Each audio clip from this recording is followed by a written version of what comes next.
오늘 여호수아 강의 16번째 시간입니다. 오늘은 하나님의 임재는 물을 가르고, 이런 제목으로 말씀을 듣겠습니다. 자, 제가 어제 설교를 쭉 정리하고 막 다시 정리하다 보니까는 한 10페이지 정도가 돼요. 10페이지 정도가 되면 한 1시간에서 1시간 10분 정도 분량이에요. 할렐루야. 겁내지 마세요. 그래서 이거 도저히 이대로 가면 안 될 것 같아서 이제 앞에를 잘라버렸어요. 잘라버려서 오늘은 그러니까 우리 어딥니까? 그 11절 이하만 조금 다루려고 합니다. 그 내용은 그거예요. 7절에서 10절까지의 내용은 오늘 다루지는 않을 거지만, 하나님께서 여호수아를, 그러니까 이 요단 도하 사건이 어떤 의미를 가지고 있는지를 해석해 주시는 내용이에요. 첫 번째는 여호수아에게 너의 리더십을 내가 세워주겠다, 그래서 요단 도하 사건이 있다, 이렇게 해석을 해 주십니다. 하나님이 친히. 두 번째는 이 공동체에 앞으로 내가 전쟁의 선두에 서서 승리하게 해주겠다, 여기에 대한 증표로서, 증거처럼 요와 도하 사건을 일으키셨던 거예요. 이게 해석입니다. 해석, 하나님이 주시는 해석. 오늘은 앞부분은 얘기하지 않고 뒷부분만 좀 다루려고 합니다. 자, 오늘 요단강을 건너는 장면이에요. 이 장면이 4장까지 이어집니다. 이 장면을 길게 지금 기록을 하시는데, 이 장면을 우리가 이해하면서 우리는 자주 이스라엘 백성들이 건널 수 없는 요단강을 기적적으로 건넜다, 와, 이 백성들 기적을 경험했다 라고 백성들에게 조금 집중하는 경향이 있어요. 왜냐하면 백성 중에 한 사람이 나라고 생각하거든. 우리는 누구라도 기적을 경험하고 싶지. 그래서 기적을 경험했던 그 수백만 명의 사람 중에 이 글을 읽을 때문에 나는 어디에 있고, 항상 그 요단강을 건너는 장면 속에 내가 있는 거예요. 그런데 그렇게 해서는 오늘 본문의 진의를 찾을 수가 없습니다. 3장 전체를 보면, 3장 4장에 걸쳐서 전체를 보면 요단 도하 사건을 길게 기록하는데, 여기서 제일 많이 등장하는 단어가 하나가 있어요. 혹시 뭘까요? 그렇죠, 궤라는 단어예요. 여호와의 궤, 언약궤, 궤. 3장, 4장, 2장에 걸쳐서 18번 등장합니다. 3장에서만 10번이 등장을 해요. 3장에서만. 그러니까 오늘 이 본문에서 우리 하나님께서 우리에게 말씀해 주시고 싶은 진은이 뭐냐면, 너희들 제발 건너고 있는 그 백성들만 보지 말고 누구 좀 봐라. 그 강물 속에 있는 언약궤가 있지 않냐? 언약궤. 그 언약궤를 좀 주목하라라는 거예요. 그래서 오늘은 언약궤에 좀 주목을 하려고 합니다. 요단강과 같은 문제를 만날 때가 우리가 있는데, 도대체 어떻게 해야 우리가 문제를 해결받고, 나도 기적을 경험하고 싶은데 어떻게 해야 경험할 수 있는가? 오늘은 언약궤를 집중해서 좀 살펴보면서 기적을 경험하는 원리를 좀 찾아가도록 하겠습니다. 자, 먼저 오늘 요단 도하 사건을 조금 그 스토리를 좀 정리하고 넘어가죠. 우리 8절 한번 보겠습니다. 8절 시작. 너는 언약궤를 맨 제사장들에게 명령하여 이르기를, 너희가 요단 물가에 이르거든 요단에 들어서라 하라. 아멘. 자, 지금 뭐라고 말하냐면, 너는 언약궤를 맨 제사장들에게 명령하여, 그러니까 여호수아는 명령하라는 거예요. 명령해서 너희가 요단 물가에 이르거든, 제사장들은 어떻게 하고? 요단에 들어서라, 이렇게 해요. 여러분, 위기를 극복하고 문제를 해결하고 기적을 경험하는 비밀이 어디 있냐면, 바로 언약궤를 메고 들어가는 거예요. 들어서는 거예요. 자, 우리 잠깐만 한번 더 띄워주시겠어요? 8절 말씀을. 여기서 뭐라고 말하냐면, 너희가 요단 물가에 들어 이르거든 요단에 뭐하라? 들어서라, 이렇게 얘기합니다. 여기서의 들어서라라는 말은 들어가다라는 단어와, 어원적으로 보면 들어가다라는 단어와 서 있으라라는 단어, 이 두 단어의 합성어예요. 그러니까 단순히 들어가는 게 아니라 들어가서 그 자리에 계속 서 있어라, 이런 의미가 들어서라라는 의미입니다. 여러분, 이걸 좀 기억하고 오늘 본문을 이제 풀어가겠습니다. 이걸 기억하셔야지 돼요. 자, 그러면 언약궤를 맨 제사장들이 요단강으로 들어설 때 도대체 어떤 일이 벌어졌는가? 우리 15절부터 17절까지 한 번 더 읽겠습니다. 시작. 요단이 곡식 거두는 시기에는 항상 언덕에 넘치더라. 궤를 맨 자들이 요단에 이르며 궤를 맨 제사장들의 발이 물가에 잠기자 곧 위에서부터 흘러내리던 물이 그쳐서 사르단에 가까운 매우 멀리 있는 아담 성읍 변두리에 일어나 한 곳에 쌓이고 아라바의 바다 여매로 향하여 흘러가는 물은 완전히 끊어지매 백성이 여리고 앞으로 바로 건널새 여호와의 언약궤를 맨 제사장들은 요단 가운데 마른 땅에 굳게 섰고 그 모든 백성이 요단을 건너기를 마칠 때까지 모든 이스라엘은 그 마른 땅으로 건너갔더라. 아멘. 자, 요단을 건너라고 합니다. 이때가 언제였냐면 니산월 14일, 그러니까 6월절 바로 앞두고 있어요. 요단을 건너면 6월절을 지킵니다. 그리고 길갈이라는 곳에서 할례를 행하게 됩니다. 자, 이때가 태양력, 우리 원력으로 보면 언제냐면 4월경이에요. 이때는 팔레스틴 땅은 추수할 시기입니다. 추수할 시기. 그러니까 우리 하나님이 가나안 땅에 들어가게 하실 때 어떤 시기를 맞췄냐면 추수할 시기에 딱 맞춰서 입성시킨 거예요. 왜냐하면 추수할 시기에 지금 적게는 200만, 많게는 600만의 숫자가 하루 한 끼만 먹으려고 해도 그 양이 얼마나 되겠어요. 물론 우리 하나님이 만나를 내리셨으니까 이들이 다 먹을 수 있었지만 만나가 없으면 먹을 길이 없어. 어디 가서 먹겠냐고 이 많은 백성들이. 그런데 우리 하나님이 어떤 시기를 맞췄냐면 너희들이 가나안 땅에 들어갈 때는 그 시기는 어떤 시기라? 추수할 때. 그러니까 추수할 시기이기 때문에 여기저기 먹을 게 널려 있는 거예요. 그래서 딱 들어갔던 이 백성들이 그 추수한 걸, 내가 심지 않았지만 그 추수한 것을 먹기 시작할 때 만나가 딱 그칩니다. 그러니까 하나님의 타이밍이었다는 거지요. 자, 이 추수 시기가 되면 기후적으로 늦은 비가 내립니다. 늦은 비. 늦은 비는 우리나라로 봄비가 돼요. 봄비가. 그리고 이 시기가 되면 봄비가 쏙 내리고 그리고 계절이 따뜻해지게 바뀌어지면서 저 북쪽에 있는 헐몬산 2800m 고지인데 그 헐몬산은 항상 만년설이 덮여져 있습니다. 그러니까 얼음과 만년설이 계절이 바뀌면서 녹아내려요. 녹아내리면서 순식간에 이 요단강이 평소 때는 그냥 질퍽거리는 정도인데 허리춤 정도 오는 정도인데 많이 와야 가슴쯤 오는 정도의 강인데 이 시기만 되면 늦은 비가 엄청 내렸죠. 거기다 저 헐몬산에 있는 만년설과 얼음이 녹아내리죠. 그러다 보니 이 요단강이 엄청나게 불어납니다. 갑자기. 강 폭은 30m 정도가 되고요. 강의 깊이는 3m에서 4m 정도로 깊어집니다. 순식간에 물이 불어나요. 그러니까 이때가 되면 뗏목이 없이는 건널 수가 없어요. 심지어 뗏목이 있다 할지라도 이때만큼은 물살이 너무 급해. 쫙 흘러내리고 있다. 너무 급해. 그래서 뗏목이 있어도 건너기가 그렇게 쉽지가 않은 거예요. 자, 여러분 생각해 보세요. 적게는 60만. 왜? 군사가 60만이었으니까 적게는 60만, 많게는 수백만 명이에요. 이들 전부를 건널 수 있는 뗏목을 만든다? 얼마나 걸릴까요? 시간이. 뗏목을 만들 바에야 계절 바뀌기를 기다리는 게 낫지. 그러니까 지금 이 시기에 이 많은 숫자가 요단을 건넌다는 것은 절대 불가능한 일이에요. 이거는 포기해야 될 일이에요. 자, 우리가 상상을 해볼게요. 상상력을 한번 발휘해 보십시오. 저 멀리 상류로부터 토사를 끌고 쫙 내려오는데 시커먼 물소리가 막 나면서 물이 막 급하게 흘러가요. 왜? 중국의 무슨 강이죠? 근데 갑자기 이름이 생각이 안 나. 황하강. 아이고, 저분은 중국 갔다 오셨어. 할렐루야. 황하강, 그게 퍼뜩 생각이 나더라고요. 그걸 보는데 아까 목양실에서 땅 있는데 맞아, 어디서 봤는데 황하강. 저기서부터요 토사를 끌고 확 강물이 내오는데 시커먼 속이 하나도 안 보여요. 진흙탕물이에요. 그 물이 쫙쫙쫙쫙쫙쫙 흘러가요. 여기 부딪히고 찰싹찰싹. 근데 그거를 며칠 동안 봤다고요? 3일 동안 요단 앞에서 눈 뜨고 본 게 그거야. 3일 동안 요단강 앞에서 들리는 소리는 무슨 소리밖에 없고 그 소리밖에 들리지가 않는 거예요. 자, 그러면 그런 3일째가 되자 여호수아가 딱 명령을 합니다. 제사장들에게 언약궤를 메라. 그리고는 물속으로 들어가라. 명령을 내립니다.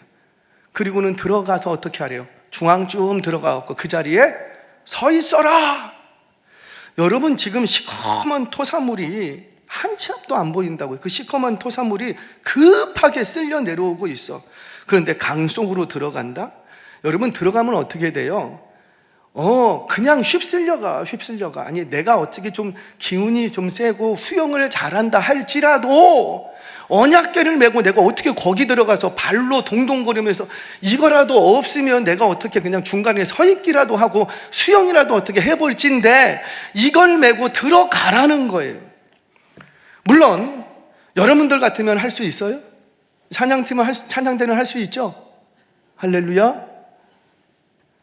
그런데 만약에 물이 끊어졌다면, 물이 끊어지고 물이 잔잔해지면 이거 하라고 하면 할 거예요, 안 할 거예요?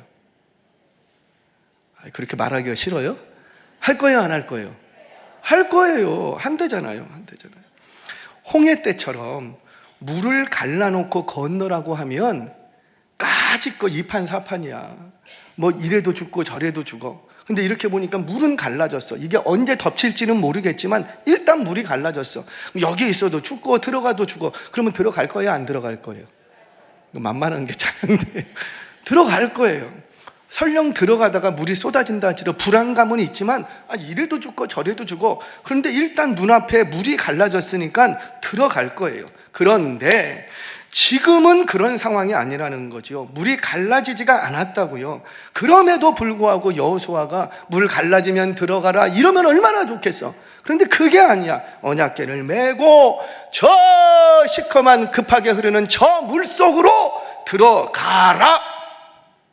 그리고는 중앙까지 가서 그 자리에 계속 서 있으라. 아니, 지금 들어가면 강물 속으로 가라앉아. 몇 발자국 가지 못해서 급한 강물에 쓸려 내려갈 게 뻔하다고. 이거는 상식이에요. 이걸 3일 동안 지켜봤다니까요. 그런데 어떻게 여기를 들어가? 그런데 제사장들은 들어가더라, 안 들어가더라? 들어가더라. 언약궤를 맨 제사장들이 들어가라고 하니까 들어가더라는 거예요. 들어서자 물이 저 상류 사르단 지역, 요 아담이라는 성읍 주변에 물이 쌓이기 시작합니다. 많은 현대 고고학자들은 이 본문을 추적해서 해석을 해나갑니다. 이 아담이라는 지역은 오늘날 다미에라는 지역으로 추정하고 있어요. 이거는 정설이에요. 대부분 학자들은 그렇게 추정을 합니다. 그리고 이곳이 이 다미에라는 지역이 어디냐면 이 제사장들이 요단강으로 들어갔다고 추정되는 장소가 있는데 거기서부터 짧게는 30km, 멀게는 50km 상류 지역이에요. 이곳은 조사를 해보면 이회토, 그러니까 석회암 점토층이 많은 곳입니다. 그러니까 이회토로 이루어진 높은 언덕들이 많아요. 언덕들이. 그래서 이곳에 급하게 불어난 강물로 인해서 이 언덕이 깎여가면서 토사가 일순간에 와르르 하고 다 무너졌다라고 추정을 합니다. 그리고는 그 토사가 무너지면서 자연스럽게 댐이 형성되면서 이곳에 물이 갇혔다 이렇게 보는 거예요. 실제로 1267년 그리고 1906년 그리고 1927년에 이곳에 산사태로 인해서 요단 강물이 끊어진 적이 있었어요. 그래서 고고학자들은 이를 근거로 해서 그날도 이 여호수아 군대가 들어갔던 그날도 토사가 무너져서 우연히 물이 끊겼다 이렇게 얘기를 합니다. 저는 일리 있어요. 그런데 중요한 건 뭐냐면 왜 꼭 그때냐고요. 허구 많은 날 중에 왜 그날이냐고요. 3일 동안 앉아있을 때는 꼼짝도 않더니만 왜 우리가 들어가니까 물이 끊기냐고요. 그리고 이 백성들이 다 건너고 나니까 저기서 쌓였던 그 물이 터지기 시작하는 거예요. 왜 그때냐고요. 왜 그때? 여러분, 요단을 건넜던 이스라엘의 백성의 숫자가 몇 명이라고요? 찬양대? 적게는 60만. 왜? 군사가 60만이었으니까 적게는 60만, 많게는 수백만 명이에요. 여러분, 이 숫자가 뭐 일렬로 건너지는 않을 거 아니에요. 일렬로 건너다면 며칠 밤을 걸어야 돼. 그건 말도 안 되고, 그래서 이렇게 한 줄로 쭉 늘어섭니다. 대략 1.2km 정도로 늘어섰다고 치고 그 뒤로 달라붙는 거예요. 그래서 물이 끊어지자 바로 일순간에 다 같이 건넙니다. 그런데 60만에서 적게는 60만에서 많게는 수백만이 건너려면 아무리 1.2km를 늘어서도 최소한 반나절 이상이에요. 최소한 6시간 이상은 부지런히 건너가야 이 많은 백성들이 다 건널 수 있게 된다고요. 그런데 그 반나절 동안 그 물을 틀어막고 계시는 분이 누구라? 하나님. 이걸 우연이었다고 말할 거예요? 아니, 우연을 일으키시는 분이 누구라? 하나님. 아멘이세요? 이걸 뭘로 알 수 있냐면 지금 요단강 중앙에 뭐가 들어가 있고 언약궤가 들어가 있다. 언약궤가 없었다면 세상 말로 뭐 우연히 그렇게 됐다고 말할 수도 있겠지요. 그런데 언제부터 그게 시작되고 언약궤가 들어가면서 시작되고 언약궤가 나오니까 다시 물이 터지고, 그러면 이 우연을 가장한 이 역사는 누가 일으키시는 것이라? 하나님. 아멘이세요? 사랑하는 여러분, 언약궤는 하나님의 임재를 상징한다 그랬어요. 그 하나님의 임재가 여러분들의 요단강에 들어가면 물을 가르는 줄 믿으시기를 바랍니다. 우리가 위기를 극복하게 되는 건, 문제를 해결받는 건 우연히 극복된 건 아니라는 거예요. 내가 지금 아파요. 근데 저기 무슨 대학병원에 들어갈 수가 없는데 내가 아는 사람이 거기 있어. 그래서 연락해갖고 막 거기 들어갔어. 들어갔는데 와, 내 병의 최고의 명의를 어떻게 우연히 만나게 됐어. 그래서 그분이 날 치료했는데 와, 운 좋게 치료받았다. 여러분, 그래요? 우연이라는 건 없는 거예요.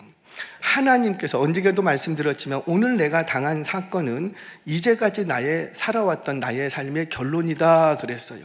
내 안에 위장병이 생겼어요. 그거 왜 그런 거예요? 우연히 병이 찾아온 거예요?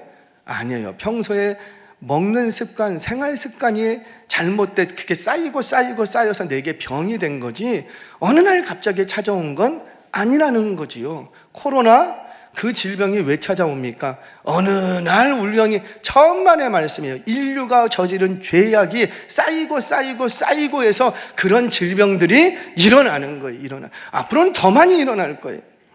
여러분들이 당하는 어떤 질병, 어떤 문제, 이거 내가 어떤 의사 선생님 우연히 치료받았다? 천만에요. 그 우연한 사건 뒤에 하나님이 일하고 계심을 믿으시기를 바랍니다.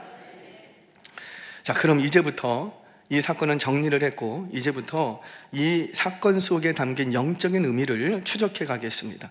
도대체 문제를 해결받고 기적을 경험하려면 어떻게 해야 되는가? 저와 여러분들 두 가지만 좀 우리의 삶에 적용하겠습니다. 첫 번째는 문제를 해결받고 기적을 경험하려면 어떻게 해야 되는가? 문제 속으로 들어가야 되는 거예요. 아멘이세요? 너무 쉬운가? 여러분, 책을 많이 읽으려면 어떻게 해야 돼요? 많이 읽어야 돼요. 책을 안 읽으면서 책을 많이 읽겠다고 하면 안 되는 거죠. 그러니까 책을 많이 읽으려면 책을 많이 읽어야 돼요. 일단 넘기기라도 해야지 읽지. 마찬가지예요. 우리가 나에게 닥친 이 문제를 해결하고 기적을 경험하려면 반드시 어디 속으로 들어가라? 문제 속으로 들어가는 거예요. 여러분은 어찌 지금은 어떻게 해결했다고 쳐요. 근데 그 문제 속으로 들어가서 해결하지 않으면 다음에 또 그 문제 또 옵니다. 그러면 그 자리를 넘지 못하고 또 무너지고 그래서 그의 삶에는 더 이상 기적이 없어요. 발전이 없어요. 그래서 우리의 삶에 문제를 해결하고 기적을 경험하려면 반드시 그 문제 속으로 들어가야 되는 거예요. 두려운 문제 앞에 피하고 숨고 도망하면 절대 기적은 일어나지 않아요. 문제를 해결받고 위기를 극복하고 기적을 경험하려면 반드시 그 문제 속으로 들어가야 한다는 거예요. 영국 속담에 이런 속담이 있습니다. Don't pray for an easy life, but pray for the strong man. Yeah. 그 영어가 잘 되지. 나 영어 못하는데 밖에 비 와요? 이게 무슨 말이냐면 쉬운 인생을 위해서 기도하지 말고 강한 인생이 되기 위해서 기도하라, 이런 뜻이에요. 그래요, 우리는 기도하는 것, 믿음이라는 것을 늘 문제를 피하는 용도로만 사용해 왔다는 거죠. 그런 곳에는 기적이 일어나지 않아요. 항상 그 문제 달고 삽니다. 이 문제가 없게 해주시고, 이 문제도 피하게 해주시고, 어려움이 없게 해주시고, 형통하게 해주시고, 근심 걱정 없게 해주시고, 질병을 와, 이건 너무 욕심 지나쳐. 너무 심한 거 아니에요? 여러분, 무슨 예수 믿는 게 만사형통, 무슨 불로장생의 비밀이 됩니까? 그런 거 아니잖아요. 우리 주님이 우리에게 주시는 믿음은 그런 게 아니라는 거예요. 하나님이 우리에게 믿음을 주시는 이유는 어려운 문제 앞에, 고난의 문제 앞에 그 어려움을 피하게 하시려고 믿음을 주시는 게 아니라 예수의 이름으로 담대히 이기게 하시려고 믿음을 주시는 줄 믿으시기 바랍니다. 우리 예수님이 우리에게 보여주신 믿음이라는 게 뭐예요? 믿음이 있으면 안진뱅이를 일으키시고, 무리도 거르시고, 귀신을 쫓아내고, 오병이어로 5,000명을 먹이고, 믿음이 있으면 이런 것도 할 수 있다, 그거 보여주시려고 믿음을 사용하셨어요? 그게 아니라는 거예요. 그런데 우리 중에는 믿음을 가지고 있으면 이런 걸로 하려고 생각해요. 믿음이 있으면, 여러분, 우리 가운데 믿음이 좋다고 해서 일본 여행 갈 때 맨날 무리를 걸어서 가시는 분들 계세요? 한 사람도 없어요. 제가 본 적이 없어요. 다 일본 여행 갈 때 뭐 타고 가고, 믿음 좋은 사람도 티켓팅 해갖고 비행기 타고 가더라고. 그러니까 우리의 믿음이라는 것, 예수님은 믿음 좋으셔서 무리 걸어가셨잖아요. 할렐루야. 근데 우리는 그렇지 않다는 거죠. 그러니까 예수님이 우리에게 믿음을 보여주시고 주시는 이유는 뭐냐면 그런 거 하라고 믿음 주신 게 아니라는 거예요. 진짜 예수님이 우리에게 보여주시는 믿음, 우리가 간직하고 소유해야 될 믿음은 십자가의 믿음인 줄 믿으시기 바랍니다. 그럼 십자가의 믿음이라는 게 뭐예요? 그 십자가 위에서 예수님은 믿음을 사용하셔서 그 십자가 위에서 모든 수치와 모욕과 고난을 다 당해내신 믿음이라는 거죠. 얼마든지 십자가 위에서 내려오실 수 있는 능력이 있지만 예수님이 우리에게 보여주신 믿음은 십자가 위에 내가 잘 달려 있어야 여기서 내가 죽으면 아버지가 나를 살린다는 믿음이 있는 거예요. 그렇게 해야 인류를 구원할 수 있다는 믿음이 있는 거예요.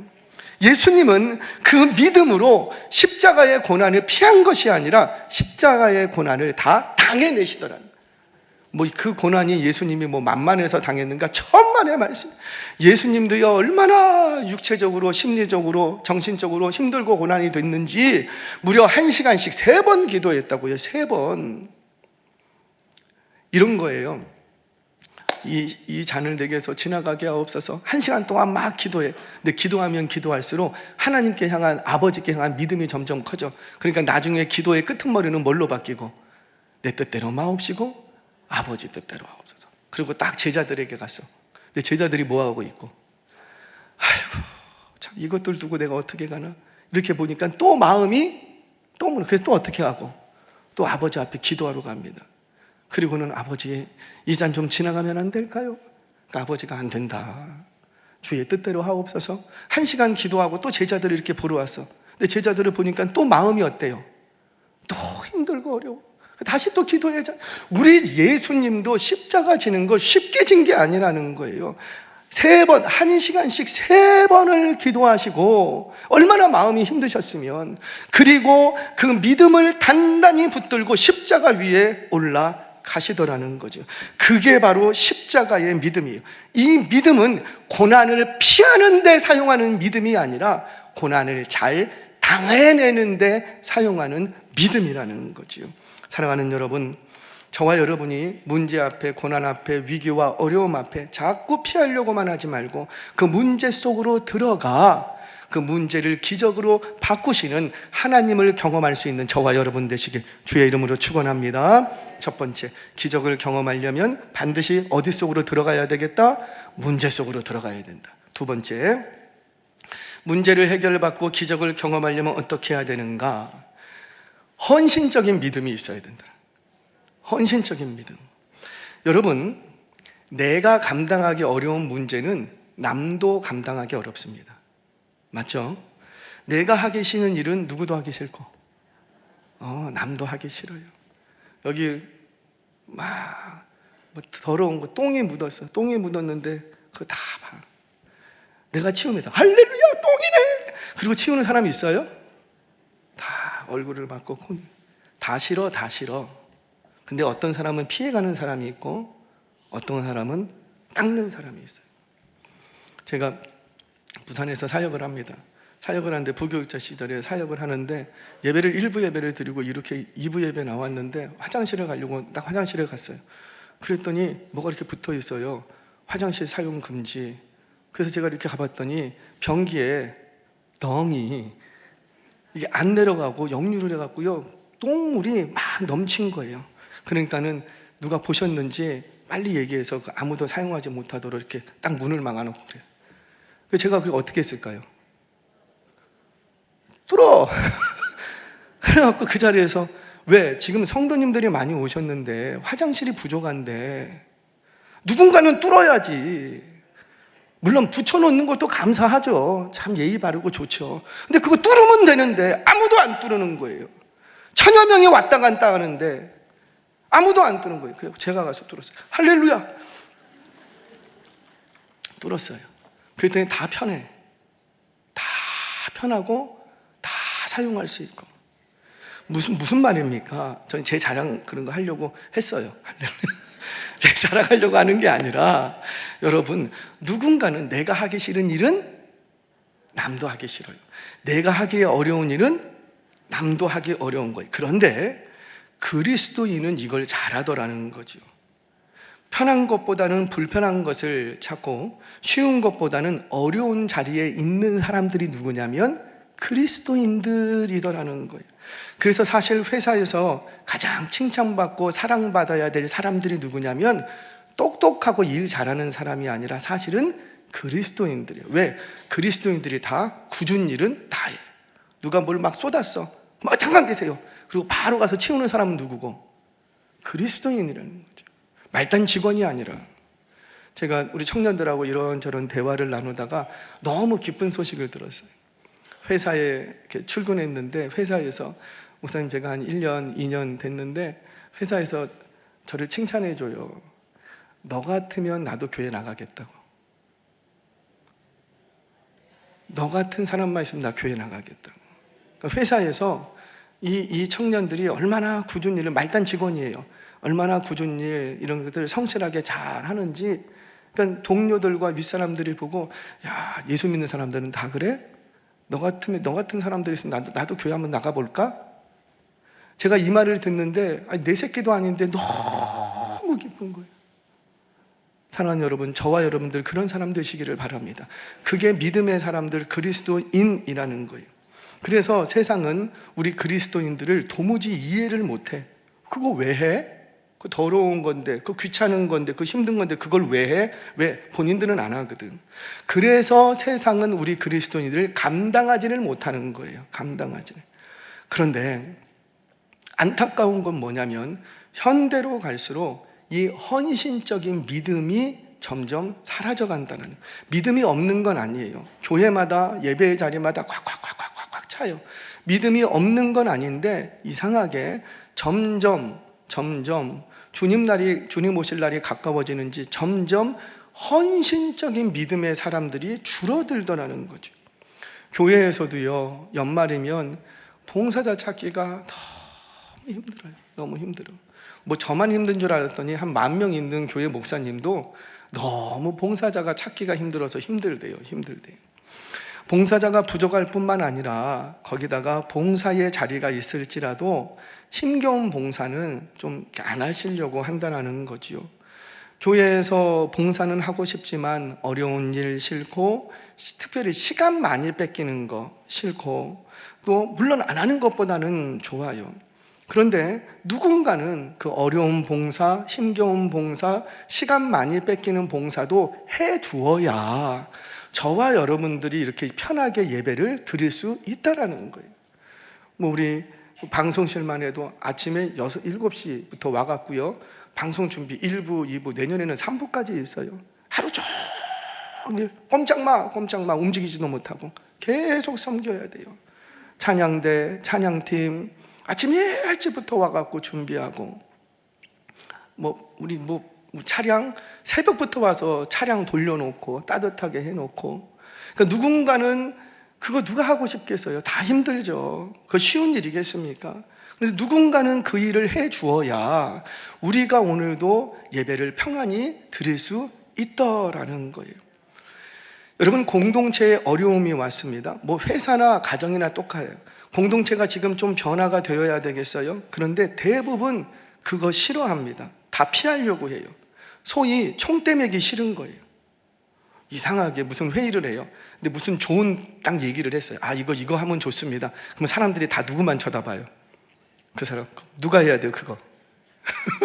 말한 사람이 해야 돼. 그러니까 말 못해. 왜? 좋은 거는 아는데 말 못해. 말했다가는 내가 그거 해야 될 것 같아. 사랑하는 여러분, 여러분들의 머릿속에 그런 생각을 주셨다면 그 하나님이 주신 줄 믿으시기 바랍니다. 그리고 말하라는 거예요. 그러면 그 일은 누가 해야 되고? 그래요, 내가 하세요. 하라고 생각나게 해주시는 거예요. 공동체에 어려움이 왔습니다. 이거 분명히 해야 되는 일인데 해야 돼. 근데 소위 총대 매기가 싫은 거예요. 그런데 누군가는 총대를 매야 또 그 위기를 넘어간다는 거죠. 그런데 그 일을 누가 했느냐? 제사장이 했답니다. 왜 저만 째려 보세요? 제사장이 했답니다. 이건 무슨 말이냐면 제사장만이 언약궤를 맬 수 있기 때문이에요.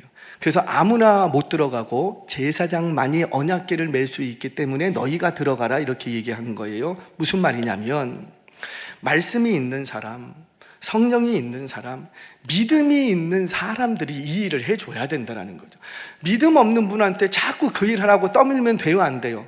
그거 안 돼요. 그러니까 그 힘든 일, 어려운 일, 남들이 잘 안 하려고 하는 그 일은 누가 해야 되겠다? 누가 해야 되겠다? 그래요. 믿음 있는 내가, 기도 조금 더 많이 하는 내가, 성령이 함께하는 내가 그 일을 한다라는 거예요. 그래서 제사장들에게 언약궤를 메고 들어가라, 이렇게 얘기했던 거지요. 자, 넘치는 요단강 속으로 누가 먼저 들어갔다고요? 제사장, 믿음 있는 사람. 제사장도 겁이 날까요, 안 날까요? 나죠. 믿음이 있다고 해서 겁이 없는 건 아니에요.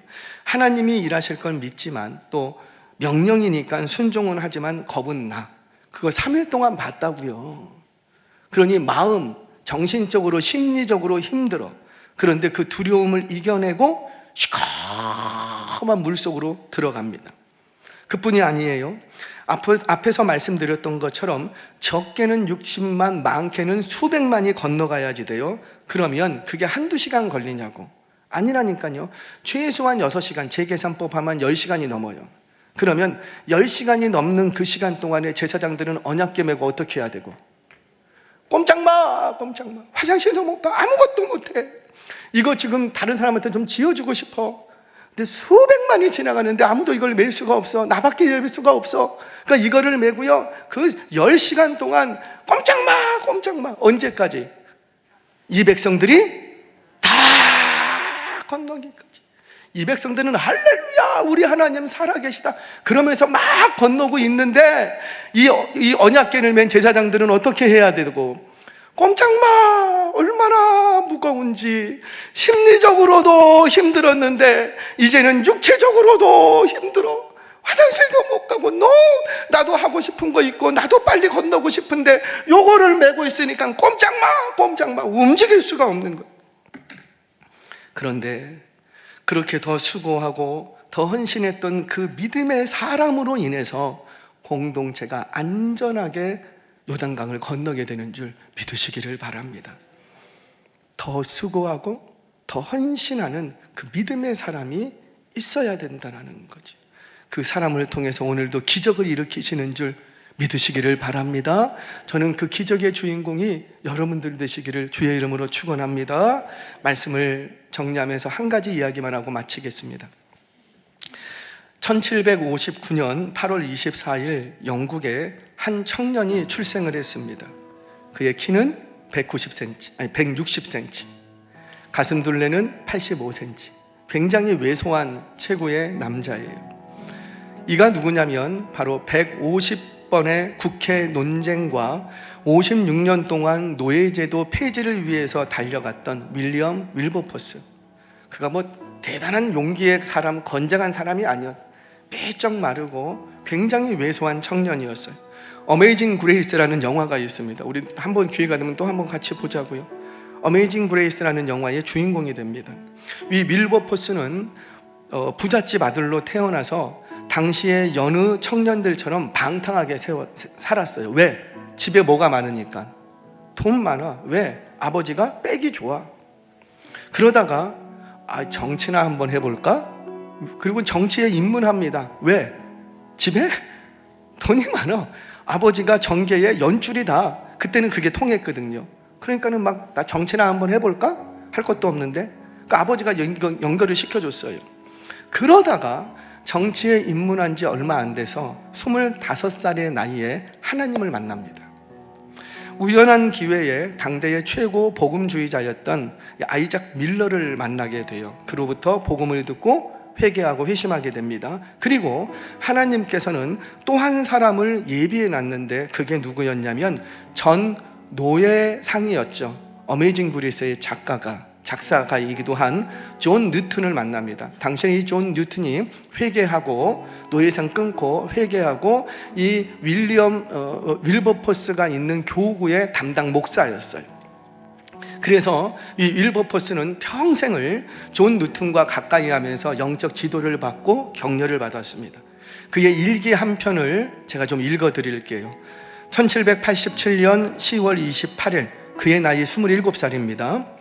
전능하신 하나님께서 내 앞에 두 가지 큰 목표를 두셨다. 하나는 노예 무역을 금지하는 것이고 다른 하나는 관습을 개혁하는 것이다.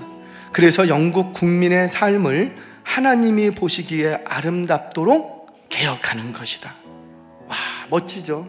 정치인이니까 이 정도 비전은 가져야 되지 않겠어요? 지금 이 나라 이 민족 위에도 이런 정치인들이 좀 많이 일어나야 되는데 그렇게 하면서 이 비전을 품고 정치인의 길을 달려갑니다.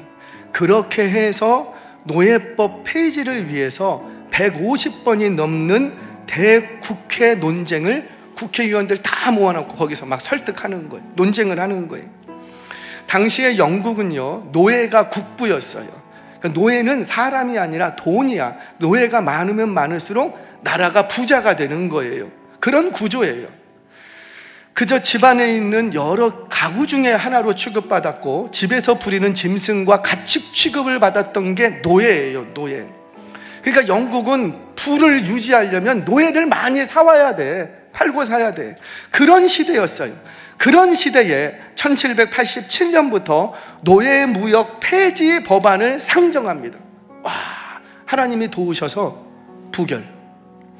1797년 상정 부결. 1798년 부결, 1799년 부결, 1804년 부결, 계속 부결. 이 과정에서 숱한 협박과 회유와 심지어 암살의 위협까지 당합니다. 그 숱한 위협을 다 감당하는 거예요. 그래도 계속해서 국회에 상정하고 또 상정하고 또 상정하고 150번이 넘는 국회의사당에서 이 대국회 논쟁을 계속하는 거예요. 왜 이렇게까지 해야 되는가? 뭐 한두 번 하고 한 10번 하고 말 수도 있잖아요. 왜 그 왜소한 청년 그냥 툭 치면 쓰러질 것 같은 왜 그가 이걸 해야 되는 거예요? 왜 그래야 되는 거예요? 윌버포스가 해야 될 이유는 없어요. 그런데 누군가는 해야 하는 일이라는 거죠. 누군가는 해야 되는 일. 그는 심지어 그의 노년에 병석에 누워 있으면서도 다시 일어나서 국회로 가서 마지막 대국회 논쟁을 합니다. 대리인 보내려고 그랬는데 내가 가겠다고. 그래서 이것이 너무 진액을 빼서 이때 병세가 악화됩니다. 그래서 얼마 있다가 이제 하나님이 불러가시거든요. 그런데 그가 병세 악화로 숨지기 바로 직전 대영 제국에 있는 모든, 그러니까 영국뿐만이 아니고 영국 식민지 안에 있는 대영 제국 모든 노예에게 해방을 선포하는 법안이 통과가 됩니다. 아멘 하셔도 돼요. 통과시킵니다. 하나님이 갚아주신 거죠. 윌버포스는 이 법령이 선포되고 나서 정확히 일주일 있다가 하나님이 데려가십니다. 그때까지 삶은 고달프고 힘들었지만 그때까지 이거 너를 통해서 이루기를 원한다. 사랑하는 여러분, 누구라도 문제 앞에서 이 문제를 해결해 보겠다고 한번 뜻을 세우고 열심은 낼 수 있어요. 그런데 끝까지 어떤 위기와 어려움 속에서도 그 문제를 온몸으로 당해내면서 달려가는 인생은 많지 않더라는 거죠. 그런데 누가 요단강 같은 문제 앞에서 문제 해결을 받고 기적의 주인공이 되는가? 바로 그 문제 속에 말씀을 어깨에 짊어매고 그 시커먼 문제 속에, 거기 들어가면 나 죽을 것 같아, 떠내려갈 것 같아. 근데 그 시커먼 문제 속에 들어가려고 하는 그 한 사람, 그리고 그 문제의 중앙에 들어가서 헌신적인 믿음으로 계속 그 자리에 서 있는 그 사람, 바로 그 사람을 통해서 이 공동체가 다 지나가기까지 끝까지 그 자리에 서 있는 그 사람을 통해서 오늘도 여러 가지 우리 가정과 공동체에 일어나는 고난과 문제와 위기를 극복하고 기적을 일으키시는 줄 믿으시기를 바랍니다. 이 문제 앞에 나는 공동체가 문제를 당했을 때 문제를 피하는 사람인가? 아니면 나는 문제 속으로 들어가는 사람인가? 우리 공동체가 이 문제 위기를 다 지나기까지 중앙에 계속 서 있어야 할 요단강은 어디인가?